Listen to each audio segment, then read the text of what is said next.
Hey everyone, what's up? Open World Games here. Hope everyone is doing good today. And yes, let us dive into your daily dose of all things Anthem. Let's do this. So yes, also I'm going to be talking about The Division 2 today.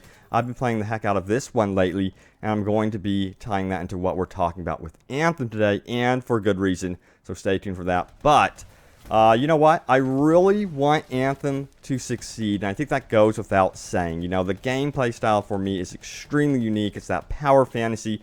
It's like you're playing as Iron Man. There's really nothing like it on the market right now, and I really do want it to succeed. But today, I woke up, and one of the first things that I saw was this. And this is from EA Help. It says, calling all freelancers, we need your help tracking down problems with Anthem quick play missions.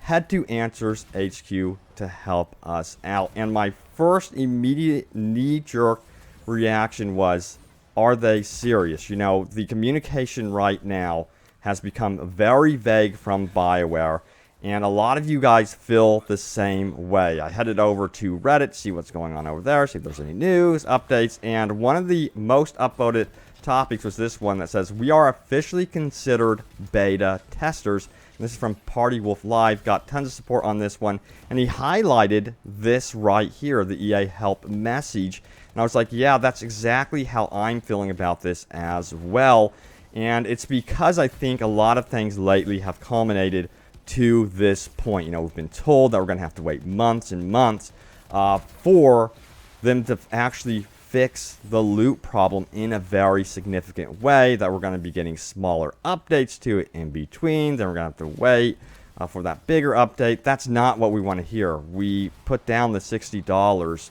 for this game, or even more for this game, and we want it to be finished. We don't want to go to work and find all the problems within the game. So I think this message has rubbed the community in a very wrong way, as have many different things with the game.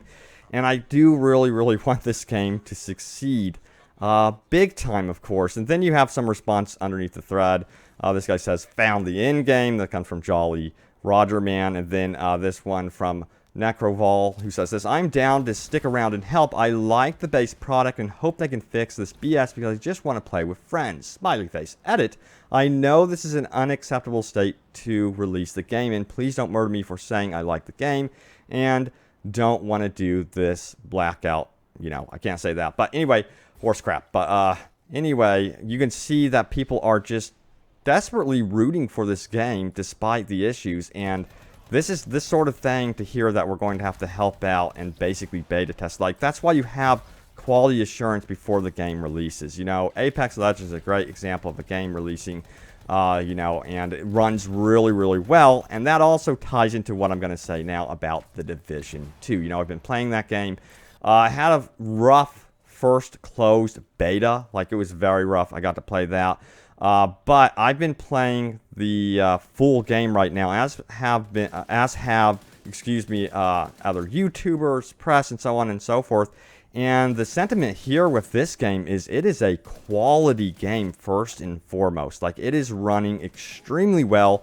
No load times really at all. This is a seamless, true open world experience where you can go from the dark zone, which is of course the PvP experience, into the open world and back and forth with no load times at all. You can go into the base of operations, no load times. But also, I didn't have one server disconnect during my play session so far, and I played this on stream for a couple hours. I was so impressed with how it was running. I was like, this is freaking amazing. Now, of course, the full launch of the game is coming up here, and the servers are going to be stressed to the max, but there's other indications that this is a really quality game. The loot seems to be really good so far. They're going to be supporting the end game with a ton of stuff in terms of, you know, that live service content. It looks like it's a really beefy game for sure. And I really dig also how much outfits I'm getting. Like, during my couple of hours of playing, I saw so many different outfits.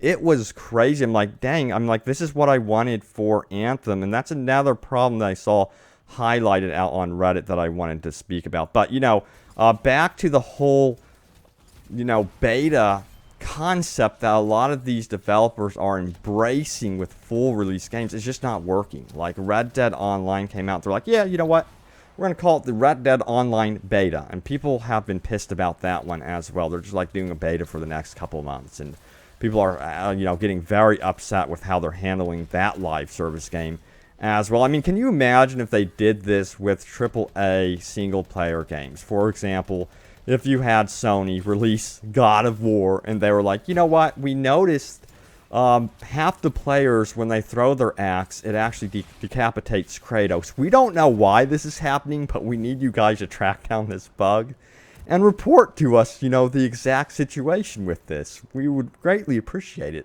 Thank you. That wouldn't work at all. And that's why, Spider-Man and God of War, they're games that people really embrace because they're high-quality games. I mean, I don't think I barely ran into any bugs with those games, and it shows that quality assurance is so important to a game, and it feels like Anthem completely failed in that regard with the launch of the game. Now, overall, my personal experience with things like Quick Play, I have had glitches with that one especially, and it's really bad when you have issues with Quick Play because it ties into the main quest line during the end game. Like, it is a requirement to go into Quick Play to get a really, really cool vinyl. That's a huge issue, and that's the sort of thing that you don't want in a full release game.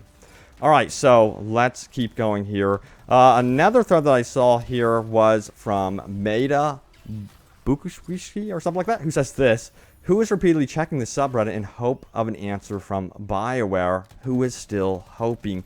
A lot of people are still holding out for hope for this game, of course, but right now, for some reason, the communication kind of is more vague in many ways. And, we did get the 90-day roadmap, which I think a lot of us do appreciate, but at the same time, that 90-day roadmap was a bummer because the Cataclysms are coming out in May. And, there wasn't a lot of content really shown during March. And again, it's like we are practically midway through March and haven't gotten new content. We're getting just constant patches. It feels like this is becoming a Battlefront 2 scenario all over again.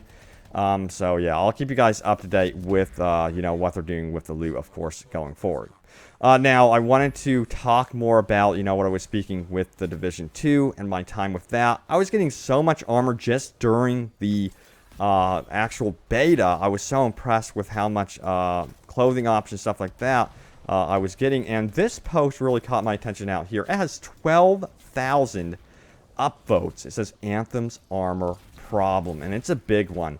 He posted out this image right here showcasing many different MMOs, RPGs at level 1, and then their legendary status. You can see how impressive the legendary armor actually looks. Then you see Anthem, and you see the armor is exactly the same. Now, that is a problem, of course, but I think the bigger problem is the fact that there is no armor. Like, there's no armor in the game. Like, I've played over 70 hours, and I have only, I think, 2 sets of armor, which is just ridiculous, of course. And it's not really, and of course the armor isn't currently tied into the loot system, which is something super important to a looter shooter.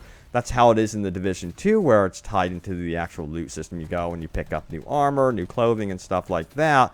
It's a real shame that it is going to be tied so intensely to the store, but again, that's kind of the cost of, free DLC, as it's called.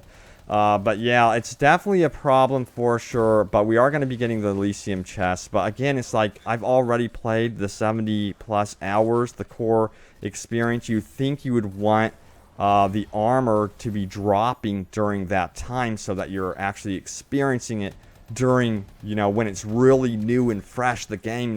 You're like, oh wow, this is amazing, getting everything, weapons, armor, so on and so forth. So now what's going to happen is a lot of us are going to be experiencing the armor drops during content that we've already experienced for the most part, but we will be getting, at least in April, the new Stronghold. So that's going to be really cool, and they can kind of tie the Elysium chests, the vanity chests, into that. So there's that, and I will say this much, I do like how the chests are actually tied to open world activities, and they go straight into Stronghold. So it's cool that they're interconnecting. I think that is really cool that they're joining those two things together, because everything kind of feels disjointed. You have the open world stuff, and then you have contracts, and then you have, your Strongholds. It would be nice if you can take on several different side activities from the fort and actually head into the open world and complete all of them. I've been playing a lot of Borderlands 2, by the way, celebrating Borderlands 3. I'm noticing how good of a game that is. Like, man, you can take on several different activities all at once. The loot is great. The experience has been wonderful. I mean, I only played for like a couple hours yesterday, and I could not believe the loot I was getting. I was like, dang, this is exactly what I want for Anthem, man. Come on now. But yeah, totally hyped for Borderlands 3 going forward, of course. You expect brand new updates about that one here on the channel. But yeah, I think the sentiment of the community right now, the overall feeling is just kind of frustration with recent events. And it doesn't help that, you know, the Division 2 community is over there going, man, this game's awesome. Minimal problems. This is a high-quality game. I think that just kind of hurts big time for sure. But yeah, stay tuned. Here are 2 open world games for more Anthem and open world gaming goodness. I'm going to be covering Borderlands 3 once again. If there's any news, I will let you guys know what's happening with that one. But yeah, I am totally freaking hyped for that. Can't freaking wait. I was waiting for like some sort of official tease, and it happened yesterday. So let's go. Can't wait for 2019. I'm hoping that it actually releases fall 2019. It looks like that could be the case. But guys, stay tuned. Thanks for watching, and I will see you next time. Take care.